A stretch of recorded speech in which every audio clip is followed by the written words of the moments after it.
Theresa May subit des pressions afin qu'elle démissionne, en raison de son incapacité à faire passer l'accord de divorce négocié avec l'Union européenne. Le dernier cycle de vote en date devait être un ultimatum au Parlement offrant plusieurs options pour se diriger vers un Brexit, parmi lesquelles un nouveau référendum. Ces propositions ont suscité la démission du leader de la Chambre des communes, un membre du cabinet de Theresa May qui supervise les transactions du gouvernement avec le Parlement. Voyons quelles ont été jusqu'à présent les tentatives de Theresa May pour sortir son pays de l'Union européenne. Cela signifie que le Royaume-Uni a voté pour quitter l'Union européenne. Essayer de mettre en œuvre une politique aux multiples facettes a été pour Theresa May comme un tour de montagne russe. Elle est confrontée à des défis, y compris au sein de son propre parti, en essayant de convaincre tout le monde de quitter l'UE.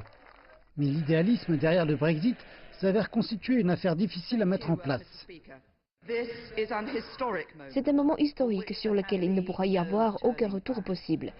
Le Royaume-Uni quitte l'Union européenne, nous allons prendre nos propres décisions et établir nos propres lois. Les diverses divisions sur la manière et la possibilité du Brexit ont été les plus grands points de friction pour Mme May. Les questions comme le maintien ou non de l'Irlande du Nord au sein de l'UE pour éviter une frontière dure avec la République d'Irlande, l'union douanière et un deuxième référendum ont suscité des débats aiguisés entre les députés. Mais Mme May a été la seule à rester après la démission de politiciens qui poussaient pour le Brexit. Et tout ce qu'il lui restait à faire était de maintenir ce cap. Le Brexit signifie le Brexit et nous allons en faire un succès.